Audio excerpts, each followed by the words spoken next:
ដើមកំណើរងកមានស្រែមានស្រូវព្រោះការសេកតែបច្ចុប្បន្ននេះដូចមិនសូវបានផលល្អយប់ឡើងពីបាដេកព្រោះទូរ៉េឡើងភ្នែកសមួយពេល50គីឡូដាក់លើក៏ខ្ញុំឃើញអ្នកខ្លាំងពេលហូបបាយដូចមិនប្រយ័ត្នត្រូវខ្ចាយធ្វើឲ្យដឹងខ្លួនឯងហើយមិនច្បាច់ខ្ញុំនិយាយបកស្រាយតែឲ្យខ្ញុំគិនឲ្យសែនសណោអ្នកខ្លះរស់ទាំងតដោ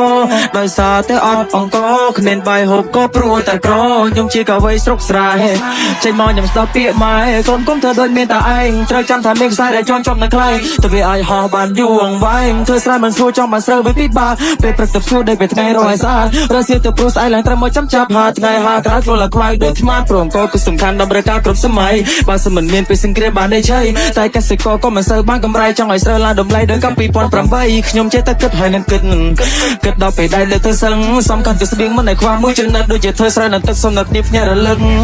ខ្ញុំបានឃើញកាលពីខ្ញុំនៅក្មេងមានអ៊ំចាំម្នាក់គឺនៅផ្លូវតែឯងជីវិតគាត់កុំសត់ហត់ណាលីសៃតែទទួលលទ្ធផលបាត់ការប្រឹងប្រែងគាត់គ្មានសំបីបាយមួយពេលអ្នកខ្លះហូបបាយខ្ចីពេញកន្ទេលខ្លះហូបមិនអស់ចាស់ចូលទៅលេធ្វើនេះមានគិតដល់អ្នកអត់ទេខ្ញុំមានកម្លាំងឌីសាបាយអូជួយខ្ញុំមានកម្លាំងកាយអូមិនថាអ្នកមានអ្នកក្រសិតត្រូវការក៏ដើម្បីដើមធ្វើជាបាយអូជួយជាស្ដេចក៏ត្រូវការបាយអូធ្វើសក់ក៏គេត្រូវការបាយអូអាចធ្វើដំណើររកលេងម៉ៃអូរៀបរាប់ពីប្រយោជន៍វេលាខ្ញុំរៀបរាប់ឲ្យគេដឹងថាឡើងថ្ងៃគឺជាបាយខ្ញុំជាអ្នកស្រែលុស្ណៃបងត្រីអ្នកខ្លះគេសួរថាខ្ញុំខំធ្វើអីព្រោះតែលើខ្ញុំនេះក្រក្រេតែខ្ញុំខំវិសម្រុកថ្ងៃមុខអាចជាសេដ្ឋីអត់មិន complain for me I me តាមមកជន់ឆាទាំងក្រក្រឲ្យខ្លាចគេផ្ដល់មកជុំពុកមួយដែលបានតទេតែខ្ញុំមានសមត្ថភាពជំនាញដាក់ cover play នៅជុំមកចិត្តជួយគៀគ្រាន់តែឃើញភ្នែកអើយអ៊ូលអើយរៀគឺតែស្បែកជាមួយនាំគ្នាត្រូលព្រៀតពេលដែលឃើញខ្ញុំចូលវិជិក្បាលឡើងបិទកអៀគ្រាន់តែលឺ flow ចុះឡើងពួកបាបបាត់វិជិចិត្តឈឺថ្លើមទីកញ្ចាប់គ្រាវនឹងកាទៀវព្រឹកឡើងស្គប់